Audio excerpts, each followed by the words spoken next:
Car repossessions in the United States have hit recession levels. We're talking about levels we haven't seen in a very long time. Does this point to a declining US economy? Does this point to massive mortgage stress? Well, I'm not sure, but here's the data. Hello, my friends. Welcome to the channel. I'm Sam Evans. You're watching the Electric Viking. Great to have you with us. Once again, there's some drama going on in the United States right now. And obviously, the big drama is Trump's 25% tariffs, but that's kind of hiding some structural issues. And I think we're seeing all this noise over here, look over here, look over here. But actually, there's some pretty major issues going on here. 1.8 million vehicles were taken back, and consumers are defaulting on car loans at an alarming rate. Defaults surged last year to over 2.3 million.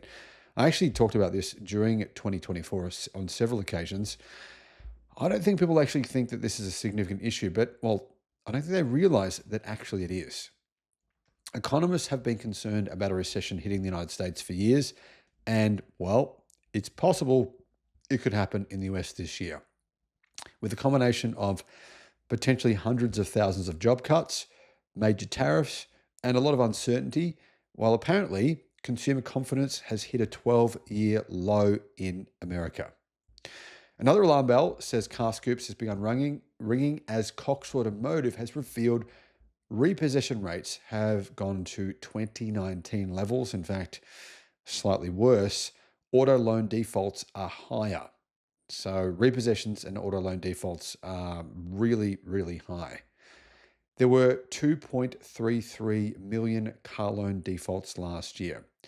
That's a crazy number. And it even eclipsed the numbers during the peak of the Great Recession. Last year's default rate was 3.13%. That's the highest we've seen since 2011. So the highest we've seen in 14 years. That trend started with the Great Recession, as the default rate then was 3.18% in 2007. In 2008, it jumped to 3.76%. It peaked at 4.1% the following year, before then going back down to a normal level. Here's the thing. There's a strong correlation between repossessions and car loans being defaulted on. If you put them together, then you can see there's a huge issue. An estimated 1.73 million vehicles were repossessed in 2024. That's the highest level we've seen in 16 years.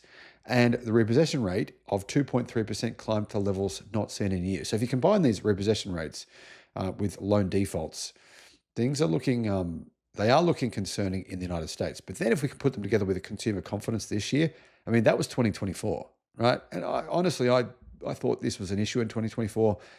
But if you combine 2024 with what's happening now, with consumer confidence going through the floor, and it does look like this is about to get even worse. Let's be real here. It really does. Cox said March sales are not expected to be significantly impacted by the threat of tariffs or economic uncertainty, as in sales this month in March in America won't be affected that much. But they're still expecting car sales in America will decline by 1.4% compared to last year. But those tariffs will have a much bigger effect over the next coming months. How big? Well, nobody knows. Cox said this: tariffs enacted across North America as proposed, depending on how long they last, could upend both the US market and even the larger economy. Now, is it true that this is going to be a significant problem in America over the coming months? Yes, no doubt. I don't think you can argue that it isn't. But it would be a bigger problem in Germany and Japan. Why? Well, put it this way. Mazda, right? About 50% of the cars that Mazda sell worldwide are in America. Mazda doesn't make many cars in America, very few of them. Almost all the cars Mazda are selling, not all of them, but a very large percentage are made in Japan. Mazda's going to be hit by 25% tariffs, and they can't pivot overnight. It's impossible for Mazda to pivot overnight and just change to making all their cars in America. Now, the other thing is, of the cars Mazda does make in America, about 50% of the parts they use don't come from America. So that means that Mazda will have to pay approximately a 12.5% tariff on all the cars it makes in America. And they'll have to pay a 25% tariff on the cars they make in Japan or elsewhere outside of America. This is a huge problem for Mazda because they're only a very, very small car company. Subaru, they're in the same position. It's even worse for Subaru because around 70% of the cars Subaru sells in America are not made in America. And the cars they do sell in America are not very American. More than 50% of the parts are they're not from America. Now, I can go on and on. What about the 1 million cars Toyota sold in the United States that were made outside of America? 1 million. That's 10%. In fact, that's just over 10% of Toyota's entire global sales. If you combine the fact that, well, those 1 million cars will now have a 25% tariff on them, and you look at Toyota's rapidly declining sales in China, then you can see Toyota is also in a very difficult position themselves. Nissan, it's even worse for Nissan. I'm going to do a separate video on this, guys, to show you just how bad this is going to be for the Japanese car manufacturers. The same applies, of course, to Germany. Probably not quite as bad, but it's still pretty bad. Audi doesn't make any cars in America at all, none. There'll be a 25% tariff on all Audi vehicles. And they can't pivot overnight. They can't just start making cars in America tomorrow. It's going to take them years to set up a factory in America, if they even plan to do so. Audi sales last year and profits, well, they shrank pretty significantly worldwide. This will hurt them even more. The Volkswagen Group is facing a cash crunch. They are in, well, a very difficult situation themselves. It will be affecting them enormously. So you can see here, the picture is difficult for America right now. But considering bankruptcies in Germany are at a record pace this year, and well, over the past 12 months in Germany, the German economy is in the toilet. They're already in recession. Bankruptcies are all over the place. Literally hundreds of thousands of staff being fired in the manufacturing industries. Well, Germany is struggling mightily as well. And I'd say it'll be much worse for Germany and Japan than the United States.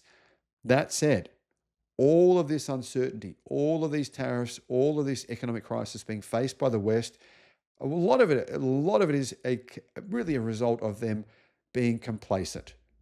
China has ramped up production. It is making cars and things much quicker, much more efficiently, and in many cases, much better than the West is today. This is not going to get better and then suddenly get worse, and then suddenly get worse and get better. It's not going to be a cycle. This is really disruption of the West.